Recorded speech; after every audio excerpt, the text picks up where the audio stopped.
Hi guys, my name is Shalton and I am your host for this evening. Welcome to Education Superheroes, where we try to redefine education. This is Education 2.0. Welcome, all of you, once again. I hope you're all well. All right. This is going to be. This is not going to be a one-time thing. This is going to be a regular thing. We are going to do this on a constant uh, period of time, and let's have fun. That's one thing that we are going to focus at. But also, let's try and be as open, as casual as possible. We are going to be very candid here. We are going to talk about things that matter in terms of education. We are going to have guests every week, and they are going to talk about their approach on education and how they approach education and what is their idea. We're going to learn a lot from this. So, welcome once again. I've welcomed you thrice, I think, by now. Anyways, so let's start with getting to know each other. Starting with Dave. Yep. So I'll go. So my name is Dave. My full name is Rahul Dave. So Right. born and raised in Singapore. I was never an educator before this. I was graduated in mechanical engineering as my diploma. I did after my army. I did marketing management in Australia. Mhm. And then life was kind of set for me. I was ready to take on a job where I was going to work for 8 to 5. Right. And I just decided to take a leap of faith and came back to, actually I was in India for 1 year, Mm-hmm. working with students, and then came back to Singapore, and then working as a head coach in Score Campus. So it's been quite a journey, and doing business and doing education together has been quite joyful. Great. And working with kids is always amazing. That's great. Thank you, Dave. Well, we have Rido here.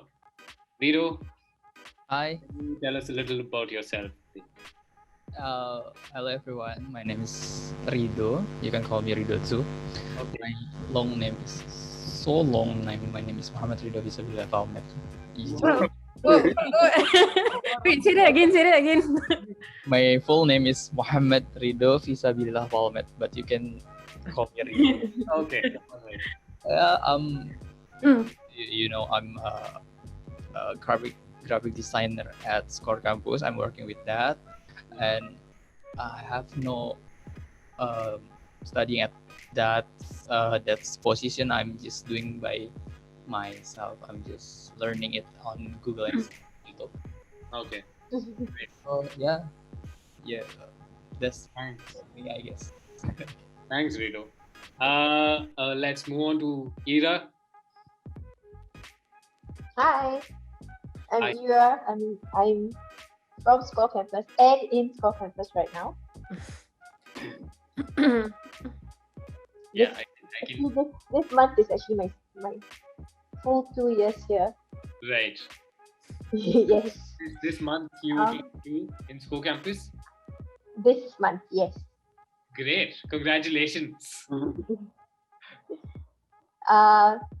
Yeah, I'm enjoying what I'm doing, Right.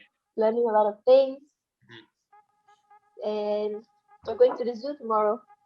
Oh, awesome. All right. We have Katrina. Could you please introduce yourself to everyone here, Katrina? Yes, sure. Hello, everyone. I hope you can hear me now. Yes. I hope I'm connected very well. Okay, so actually, my education is close to education field. I studied Germanic languages, German language and English language, and I am a teacher by one of my specifications. Right. But I have never, imagined that I will teach this age of children. So I started basically with 4 years old, and then I shifted to grade 1. Now I teach 6 and 7 years old. I truly enjoy my work with children, and I need to say that I enjoyed younger children more. because they are so, their curiosity is still on the level of like genuine level. They still didn't lose it, meeting many people around. So recently I'm really interested in how education will transform, because during the pandemic we all understood that something has to be done. Something doesn't go really in the correct direction. Well, we have Sahana, who's available on audio. Sahana, are you there? Hi guys, yes, I'm here. A bit about you, Sahana. Hi, I'm Sahana. I'm from Bangalore, born and brought up here. I have an educational background in psychology and my master's in events and hospitality from Switzerland. And I was running a restaurant for almost 5 years, 3 to 5 kind of. And before I stopped, we closed that down. And I did a course on child and adolescent development. And currently I've been working for the past 2 years in a Nordic kindergarten in Bangalore called Papagoya. We are based on the philosophy of learning through play. And I handle the age group. And we have age group between 1 and 6. I am currently handling the 4 to 5 age group. Oh, great. Lovely. That's what I do. Thank you for introducing yourself, Sahana, right? Sahana. Yeah, that's right, Sahana. All right. We have Gaurang here. Hi, Gaurang. Hello everyone. Hi. Hello. Hi. Gaurang, could you introduce yourself? Yeah, sure. So my name is Gaurang, obviously, and I happen to be a theater artist, and apart from that, I'm an educator. I deal specifically with kids with special needs, and I also happen to be a psychologist. I'm a counselor by profession. I have my master's, and yeah, I'm from Delhi, India, and currently I own my own education consultancy, where we are specifically dealing with special needs kids, be it their physiotherapy, be it their occupational therapy, be it their special education, and be it their counseling and guidance and counseling both. So my experience has been really dynamic, to say the least, because I've dealt with children who are like 3 years of age, and the upper range goes up to like 30 or 32. They are not children anyways, but yes. So yeah, and that's how I am doing right now, and I'm quite happy with the work that I'm doing. And I think I was born to be a psychologist, because that's the only thing I love to do. So just can't help it, apart from theater. So just curious, because you said that you're working with a range of people, right? Yeah. So what are some of the challenges that you face when you work with like a 3-year-old compared to like a 30-year-old maybe? Yeah. Oh, the dynamics are like huge. I mean, you just can't compare, because 1 hour earlier you were dealing with a child who is going all blah blah blah, and he's all messing around things, and you have to deal with him. And the next hour you are dealing with a person who is 32 years old, who is going to be all seated down and telling you his life, about his deep thoughts and desires. So yeah, it's challenging. Yeah, but I love it, so I don't find it that that tedious and that boring. I just find it very interesting to do. So yeah, that's awesome. Thanks, Gaurang, for being here. All right, and as we mentioned, as Katrina also very rightly mentioned, let's face it, we are at a period in time where we as a human race have realized that we can do without these 4 walls. Education can happen without 4 walls, and that is what School Campus is about. It's about education outside of these 4 walls, and yeah, and that is what our founder believes, and he's our guest for today. Let's introduce Gabriel. Is he here yet? Gabriel here? Okay, so he needs to come on board. By the time he comes in, let me tell you a little bit about Gabe. Gabe is the founder of School Campus. He has been doing this for a long time. He's been an educator for a long time. Dave here is also working with School campus. A lot of us here are from school campus. So for the people who are from outside, hello from school campus. We are trying to create a community. Gabe's here, right? We're trying to create a community of educators, and we are hoping that we could come together and share some things that we know, and you could share some things that you know, and we could build up on this community as educators, as a group of educators, and redefine education as we know it today. And let's welcome our guest for today, Gabriel Suppiah.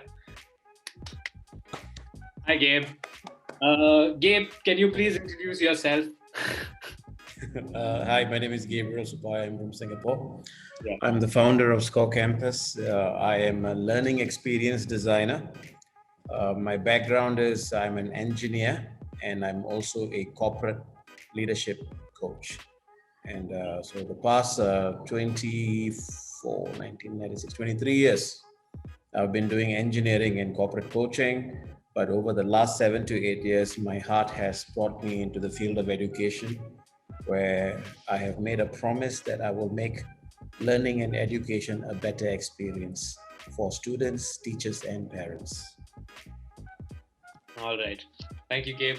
Now, before we start with, getting into the depth of this conversation, I thought we could just have a very quick icebreaker session. Okay. So there's a small game. It's improv. All right. Everyone knows how to improv. You don't really have to think. Whatever comes on top of your head, you can just, say it out loud. That's all there is to improv. All right. So we are going to play this game, which is called Things Not to Say. All right. So I'm going to give you situations, and you have to come up with one-liners with things that you are not supposed to say, or which are inappropriate in that particular scenario or situation. All right. So let's start with things you shouldn't say to a bride on a day of her wedding. Are you sure? Are you sure? All right, yeah. Thanks, Dave. Anyone else? It was the group. I didn't see him. Sorry? Okay. Where is the group? She didn't see him. Oh, okay. May I? Okay. What happened with the first guy?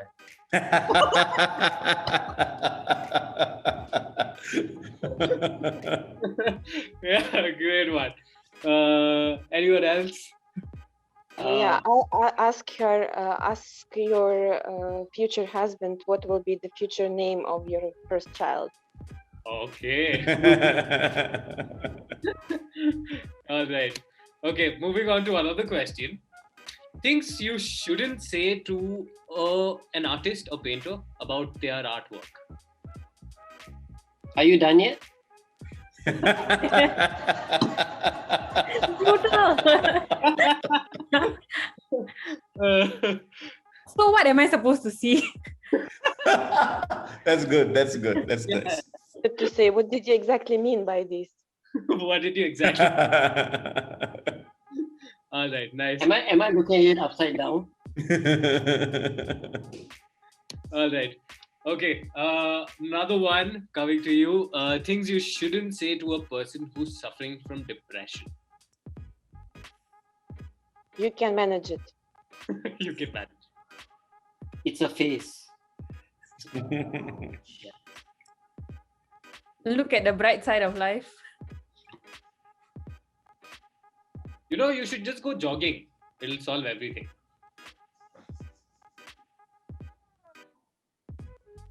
That's a very Smile now. Smile. Smile. All right. And the last one.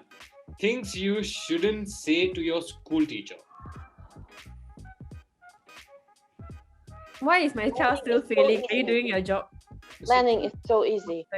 Why do you spend so much time on planning? Haish, I think we didn't We missed what you just said. Why is my child still failing? Are you doing your job properly? Okay.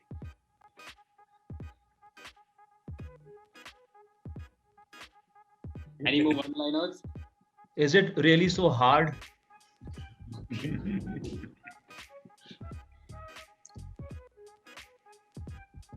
You know this one, you are lucky to have long vacation. That's a good one. That's a good one. There are a lot of teachers hear that, right? Yeah. So guys, let's get on with the segment. I wanted to ask, so the last question that I asked was things that you shouldn't say to a teacher. And usually when I, put this question out, the response that I get is, we're not supposed to, speak rudely to our teacher. So very rude comments towards teachers would come. And they're to be respected, right? Especially in India, in places like India and in Singapore, teachers are to be respected. They are deemed as the pillars of education. But is that necessary? Teachers, should they have the entitlement of being respected, or should they earn the respect, right? They should be able to earn the respect. But a lot of teachers seem entitled to be respected. So what is your thought on that, Gabe? Yes. Okay, the thing is, I think respect should be for everyone, regardless of who you are. Whether you're a coffee salesperson, or you're a janitor, or you're or you're a PhD holder, or you're a doctor, whatever you are, whoever you are, respect should be equal across everyone. Right. Respect is a privilege, it's an honor, it is not an entitlement. Right. So, no, that's true. Respect is an honor, but teachers usually, without, they just expect their students to respect them no matter what. Okay. If you talk back, if you try and reason with your teacher, right? A lot of teachers, come back very harshly. That isn't fair, according to me. That, I think, shouldn't be promoted, because and the reasoning is that you need to respect me because I'm your teacher, just like you need to respect me because I'm your parent, right? So that concept is, sorry? They always say don't talk back. Yeah, don't talk back. Maybe perhaps the word usage of the word respect might be wrong in this. Like Gabriel said, respect is something that has to be mutual among everybody. And right. I think what you are trying to get at is the point where children are forced to listen and adhere without questioning to whatever the teacher is saying. And the teachers feel entitled and offended if the children do not. Yeah. Exactly. Yes. That's where I'm coming from.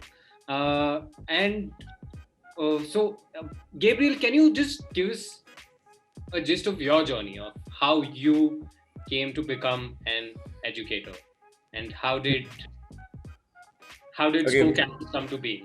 Core Campus, the physical experience and the experience that we've kind of made into Core Campus is very recent, only about 7-8 years ago. But having said that, my journey started in 1995, 22 years ago. I don't know how many of you were born there, but it was not by design. It is in the sense that I never wanted to be a teacher. I didn't want to be associated with education. I wanted to be an engineer, and I love fixing stuff, and I love breaking stuff and fixing stuff. But what happened in 1995 in East Texas in the United States, in a place called Corsicana, Texas, my church, along with YMCA, gave me an assignment of working with 4 teenage students between the ages of 13 and 15. Okay, so about 13, 14 of us were supposed to go, but each one of us was supposed to coach 4 teenagers. No further information was given. A long story short, it's a very long story, but it ended up being a neighborhood filled with drugs, gangs, guns, death, and pretty scary. Something like what you would watch in a movie. And you are taking a young Singaporean guy who has never seen any of these things and pretty much getting thrown into a war zone. And when you are in an environment like this, you cannot expect your students to listen to you. If you expect that, they will basically shoot you. And to be very honest, within the first 5 minutes, four students pointed guns at me within the first 5 minutes. Okay. So when somebody points a gun at you, right, your brain either will stop working or will work in an extremely fast pace. Only two things will happen. You either shut down or your brain will start working at warp speed, right? Yeah. If you shut down, you're going to most probably get kicked out, shot, or thrown out or something. But if you work at a warp speed, you have a chance of surviving that day. You have a chance. And I quickly realized that my first priority was to not get these boys to open up the book or do homework or go to school. My first priority was to walk out of their classroom alive. You know, that was my first priority. It wasn't about making a connection, or I will try to reason with you. You know, I am not Mahatma Gandhi. And I was just telling myself, I am not ready to die today, you know. So it happened that way. I went back home. I was ready to quit. I was telling myself, I'm done. I'm not going to go back and get myself shot. But, you know, things happened in my head and it led me to go back. And I think that was the best decision I made, to go back. This time around, all the other teachers have quit except my program leader, who is my pastor. So it was 2 of us and 51 students. All carrying a gun, all have taken drugs, all have parents who are either in jail or dead. And mind you, in that environment, when a student doesn't show up for class, the chances of that kid in a hospital or dead is very, very high. So that was the environment, you know, that we trained in. And our goals were very simple. Get them to class. Maybe they'll put down their gun today. You know, maybe we'll get into a conversation today. That was how it started. And we had to think about what they like. Okay, what do you like? Okay, I like basketball. Okay, who do you like in basketball? Michael Jordan. Okay, great. We had to create maths questions and physics questions and biology questions based on basketball. Not because I was good at it, because remember, there's a gun pointed to your head. So your brain better work fast. So from there it started, and then it went towards building relationships. And building relationships with students who are highly emotional was very easy to do. It was not difficult because these kids, these teenagers were highly emotional. So to build a relationship with them, it took us only 2 weeks. Yeah, it took us only 2 weeks. In another country as structured as Singapore, right? Like Singaporean kids, it will take you longer to build a relationship, you know, because they are highly educated. Everybody has got a phone in their hands. The cheapest phone is an iPhone 12, you know. So it's a difficult journey. So it started there. The evolution of learning and as to how learning can happen started there. And it kept on going, you know. I did those projects for 2 years, 3 years, 4 years. And then 1999, I came back to Singapore. I went to corporate learning. But my ideology behind education is very strong in relationships. It's not about content. It's about the relationship between the student and the educator. I hope I answered a little bit. Yeah. There is a systemic differentiation to how education is provided to a certain section of people. For example, you I think when you were in the US, you dealt with the Black community, right? And in India, the people who are Dalit and the people of the lower sect of the class, they also are deprived from, you know, good education. How do we manage to, you know, do that? Just have education as a unified, without any class, without any barriers. How can we manage to do that in today's day and age? I think if we start today, maybe within our children's lifetime, that could be achieved. Right. Provided we start today. Whether can it happen in my lifetime? I'm not sure. Can it happen in your lifetime? I'm also not sure. But maybe in your children's lifetime, possible. And that is being realistic. You know, it's all about getting started today. The word systemic doesn't belong to education. Right. There should be nothing systemic about education. Education should be chaotic, right? A smooth ocean or a smooth sea has never made an amazing sailor. You need the roughest of oceans to make a good sailor. Same thing goes to education. What we have made it is into a beautiful system. Nothing great is going to come out of it. So we need to take this beautiful system, flush it down the toilet and make it chaotic, make it a level playing field. And with the help of mobile technology, not computer technology, with the help of mobile technology, I suddenly feel that there is a possibility. There's a possibility. If computers are expected, then I don't think that it is possible. But every human being who's a father or a mother has a mobile phone. Now, suddenly, quality education just might reach every mobile phone. May not reach every classroom, may not reach every village or a city, but might reach every mobile phone. Right. Well, another question that I had to ask was, education has the system, that's the structure that's followed in education, has gone on for over a century, right? It's since the late 1800s, the system that was created. We still follow that system, all right? It's 2020, it's 2021. We are still following that structure that the Britishers had created, and every colonial country, every Commonwealth country has a glimpse of that, right? Now, how can we? It needs to change. It needs to change, and as you rightly mentioned, it needs to be redefined, and we need to move on to a more mobile form, right? But it is going to take a lot for that to happen, right? Every person in India, every child in India doesn't have a smartphone, right? So again, we're back to that. We're back to only the people who are rich, who have the kind of leverage that they have. Even the rich, their kids have a smartphone at the age of 12.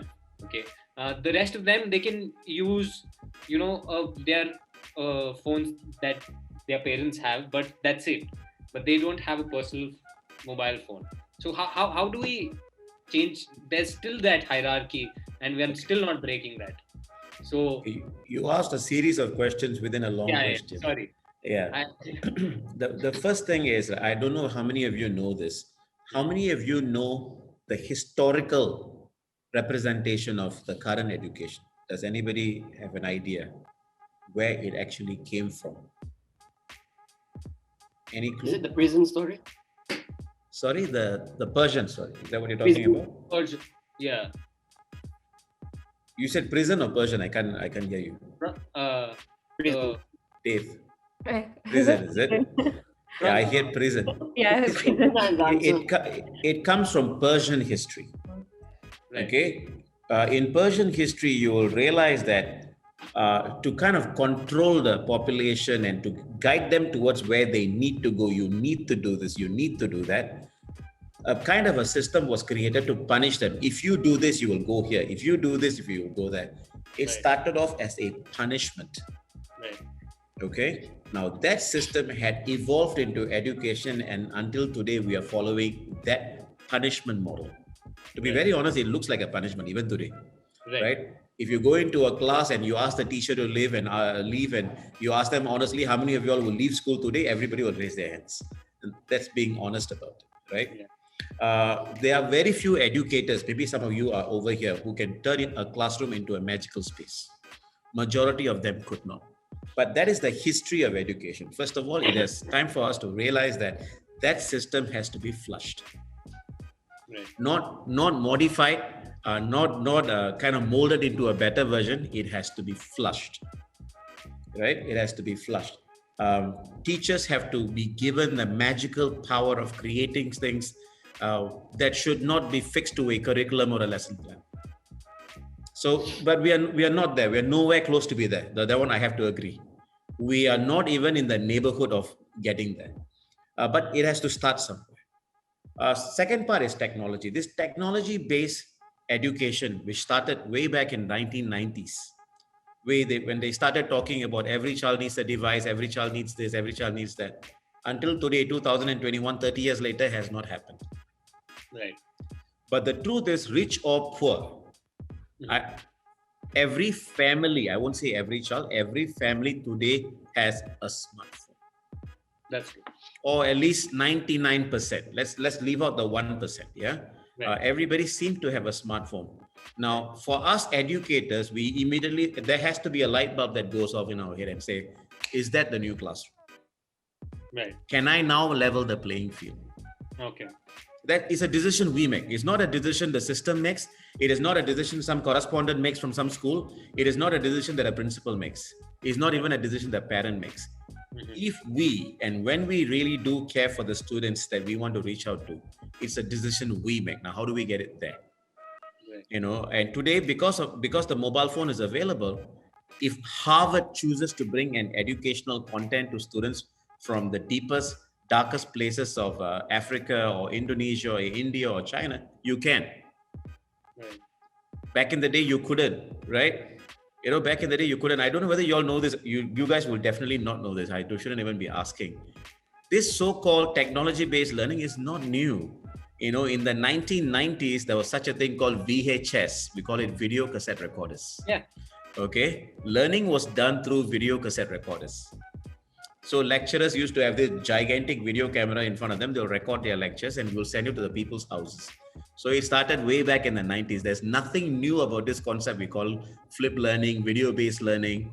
Well, we didn't have Zoom, you know, we didn't have Zoom, but everything else we really is nothing. There's nothing phenomenal about what we're doing right now.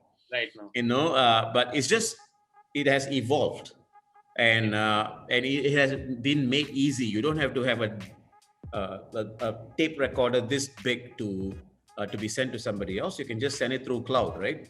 Right. So is how we as educators make an effort to reach out to our audience. Got it. So also on the front of evolvement in education, yes, definitely we have evolved. We have evolved to a time where we've evolved in our classrooms as well. There's no denying that.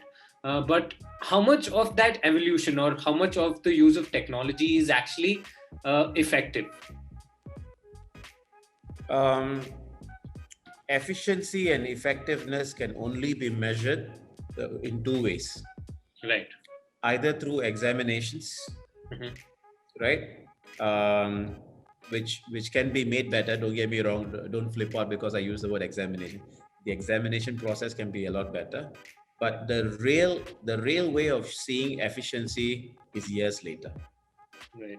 Okay. Now, I'm sure in your school, 40 to 80 of you were in the same class doing the same degree and you all got the same degree.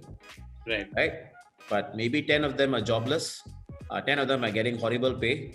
Another 10 of them most probably went on to a completely different sector. Maybe 10 of them went into the media industry, but maybe one of them made it into a CEO or a great leader or something like that. Right. You all went through the same system. How come there are so many variations? Right? So that is because content can only take you so far, but behavior will take you a lot further. Right? So you can't really judge that. We can't really say, okay, what is efficient, what is effective? Because you cannot look at educational content and say, this is going to make the next Bill Gates. It really doesn't. It's a whole bunch of stuff that makes the next Bill Gates or Sundar Pichai or Abdul Kalam or anything like that. Right. So efficiency and effectiveness takes years to measure. Right. And I think I put out a mission on Let's Flip. By the way, guys, for the ones who don't know what Let's Flip is an app, which is created by SCO Campus, and where I put out a mission. So this is the mission that I put out. Okay, I want to share it with everyone here, and we'll get into what Let's Flip is later. So I had put out a mission which asked where I shared a thought.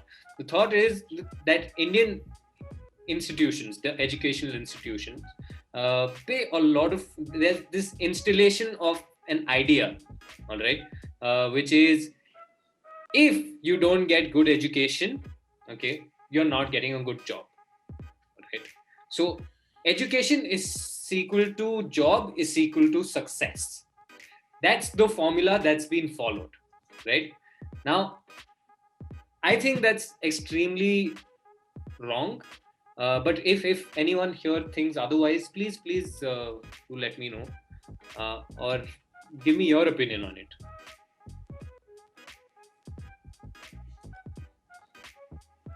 Anyone? Okay, well, okay, for me, right, I think it comes down to what education actually is. Like, are you defining education by like reading from the books? Or are you defining education otherwise? Like, are you like what is our definition of education? Because if you are just talking about like reading from the books and then eventually getting your degree and eventually landing a job that looks at the paper qualification, then yes, I guess the education equals to having a good job. I mean, it does fulfill that part of the equation. But whether you're successful at it or not, I mean, it did get you through the entry doors, right? But how you perform, most of the time, it has nothing to do with your degree. I mean, let's say if you're a book smart person and you are able to memorize your way through into your job, when it comes to your skills, if you don't have it, then you're not going to perform. So that's my take on that. So it can get you as far as wherever the paper qualification matters, but beyond that, and what you achieve and how successful you actually climb, it's entirely reliant on the human factor itself more than the qualification. Right. Personally, I don't even think the qualification actually matters. So yeah. Katrina, do you have something to add on to that? Yeah, sure. Thank you, Hash, for saying about this the important point about the qualifications, that they don't really mean anything, and especially we in our age and people who are a little bit younger and older than us, we know it very well. I mean, my parents' friends and my parents themselves, they don't work on the certificates that they got. I myself, I'm a little bit far away from my specialization, so it doesn't really define us. So for me, education is empowerment. I see myself as an educator, as a person who can empower kids, who can, arm them with the all needed, not even skills, all needed maybe context and knowledge and whatever they can use to be useful for the society, to be effective citizen, probably. Not to fulfill some job, not to get some achievement in the future. I see myself as an educator to show children the correct way how to get the knowledge, how to create something new, probably, how to be really useful for people around themselves. Awesome. Thank you, Katrina. Anyone else has any more thoughts on it? Yeah, I would just like to add something to what Haiysvariyah she has said. That really, I mean, a piece of paper which you call a degree, which people call it, I think initially it is important. Because see, I mean, it's not because I'm an Indian and I can only speak for my education system and the system surrounding it. For example, I'm a psychologist. If I go to someone, I can say, okay, fine, I can counsel you. He won't come to me unless he knows that I have a master degree or some sort of a professional qualification in the field of psychology. So initially it does. I might be very bad at it. I mean, it's not a compulsion that I might be very good at counseling, but initially it is very important. And then from thereafter, you just have to build up your own reputation. So yeah, I mean, I think it is something which is not so good.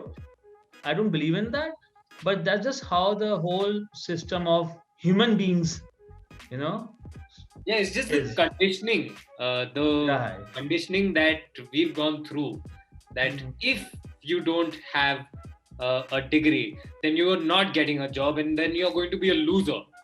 So these tags that are put on you from a very young age, it's very toxic.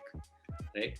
And just one more thing. I mean, it's a bit ironical how we look up to people who are dropouts from college.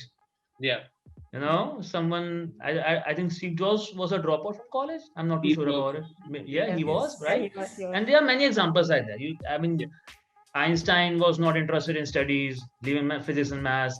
And there are many examples how we look up to them, but how hypocritical we are that we don't believe in that. We just believe in those people because they are famous. Or they have done something. Yeah. So very nice point. Actually, part of me. Oh, sorry. Someone was No, saying. go ahead, Harsh. No, I was going to say that part of me actually believes that, the getting a degree being equivalent to getting a good job. Part of me believes that it's out of convenience as well. Because let's say, for example, if I'm hiring for someone in the education field, right? It's a lot more convenient for me to look at the resume and be like, okay, this person has a teaching background, and therefore I think that the person might be suitable, as compared to just looking at a complete stranger and trying to gauge to see whether the person is suitable. Right. So although someone with a educational qualification might not be the best cut, or might not even be that close to being the best cut for that job, but I feel like because people are so engrossed in trying to find the best fit that it became like a sort of convenience thing. Because I remember I was trying, because I have a minor in technopreneurship. So when I was trying out for marketing jobs, right, or like business jobs, I had this phone interview, and the interviewer just kept hampering on the fact that I don't have marketing knowledge. So what I told him was that I only had 3 months to do a project, like a innovative project, and the only marketing research, like the only marketing part of it that I could do was to gather survey results from the internet, because I didn't have time to go down to talk to people and all that kind of thing, right? So every time I mentioned that, he was like, oh, okay, so you don't have any marketing knowledge. And I straight up told him that it's just theoretical because I didn't have the time for it.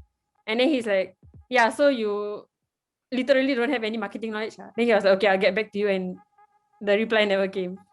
So, I think it's just, like what I say, it's just it's an easy way out in terms of hiring and in terms of trying to find that fit. On the same note, does it also in some way mislead people to believe just because you're educated in that stream, you're good at it? Yeah. Or just because you're not good at it? Not good at. There's some sort of a false assurance when it comes to that. Yeah. I wanted to add this. There are people like Steve Jobs, Bill Gates, Mark Zuckerberg, Einstein, all these people. See, we read about them because they made it. Yeah. Right. If they didn't make it, most probably their parents are yelling at them at home as well. At least you could have gotten a degree. The least you could have done is gotten a degree. Right. So if you choose that path of passion, we call it, the road less traveled, you are putting pressure on yourself. You better make it. Like I'm a performance psychologist as well, but I did not do a degree in psychology at all. I pretty much did self-learning. But then again, the road less traveled, I better make it. If not, somebody will look at me and tell me, it's like, Gabe, you should have done a degree in psychology. At the same time, and I think Sahana is absolutely spot on. We cannot be judged by that little piece of paper as well.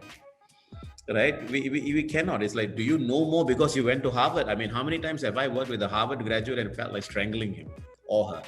Right? I hope Harvard doesn't sue me now, but anyways, but it really is. It really, education is a pursuit of passion. It's a pursuit of happiness. Unfortunately, that is not the scene right now. Like what Kateryna explained very eloquently earlier on. It is a pursuit of empowerment, and all these things have to come together. And we might be sounding like idealists right now. Right? We might be sounding like a group of 10 idealists right now. Oh, these guys don't know what they're talking about because they've never gotten a teaching degree before. So most probably that's what somebody who's watching this video will be telling later on. But the truth is, the reality behind the matter is education started off very, very differently. Right? We have to start questioning. People who started questioning wrote down the documentation. People who started building wrote down the documentation. People who started operating on people wrote down the documentation. And eventually school became about only reading the documentation, but not doing the other stuff. Right. So today we learn about how, Sir Isaac Newton was sitting down and he founded gravity, but we don't know how he did it. All we know is, okay, gravity is 9.8 meters per second square. That's all we know. We don't know how he got about it. We don't know how to measure it. We don't know any of these things. Somebody wrote on a book. And if somebody asks you the question, what is gravity? I know how to repeat that answer, 9.8 meters per second square.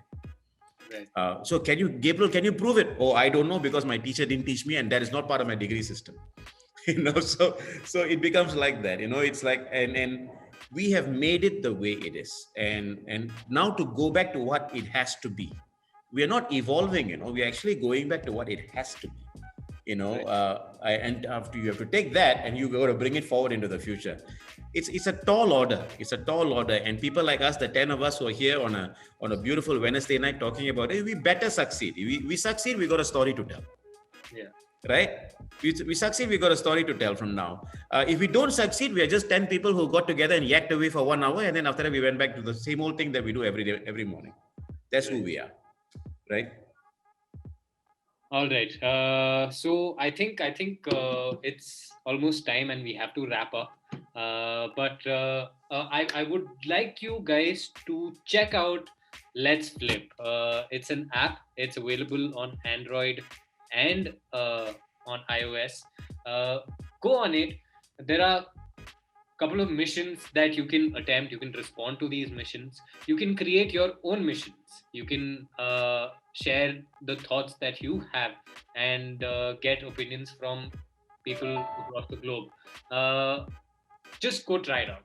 I recommend this highly. And let's be explorers, and like Sir Isaac Newton and Einstein and all of these, because they were all explorers, and whatever they explored in that time period is what they documented. And that is what our students need today. They need to be given the freedom to explore and find their own answers. Okay.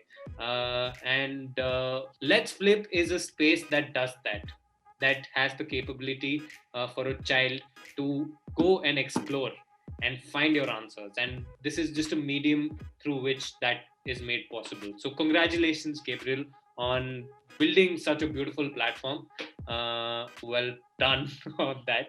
And with that, we come to an end. And congratulations to all of you, all the teachers out here. I would want to congratulate every one of you, because you made it through pandemic, guys. Really. You made education happen even through pandemic. So great job. Congratulations. And let's do this more often. We will do this more often. We are going to have more of these sessions, and we expect you to join us in every one. We expect you to join us. Okay. Yes, we do. Okay. Can I just probably Yes, ask yes. everyone, how could we connect to each other? Maybe on social media, maybe on LinkedIn. Can we just exchange our contacts somehow to get connected more? Yeah, definitely. I mean, we can. Haish, can we somehow get our contact details? I can share Gaurang's contact. Yeah, I can share Katrina's as well. I've written my email address there. Gabe's email address is right here. So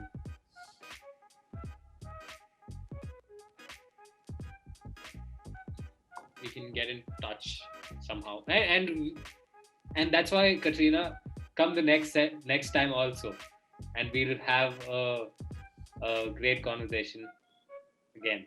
Yeah, so like what Shalton has mentioned. Let's grow this. Today we are just rubbing the surface of what our education discussion is about. So our theme for this is redefining education 2.0. So every week we're going to go deeper and deeper into more controversial issues that revolve around education.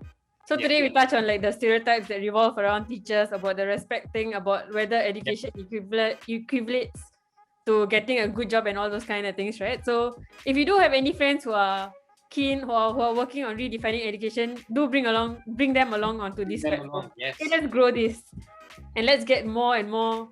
Let's get deeper into Let's build on this entire community. issue.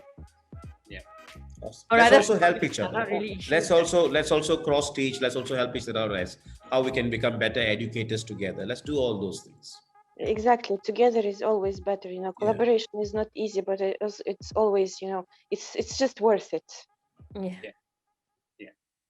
All right. Awesome. Thank you, all of you, for coming, guys. I had a great time. I hope you guys did too.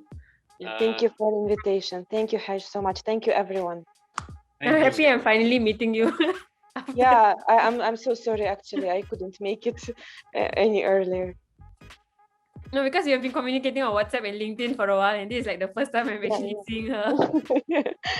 Yeah. No, it was nice to meet you. Yeah. Great. All right. Bye guys. Have a good night. Have a good day. Have a good night. Bye-bye. Good night, everybody. Good night.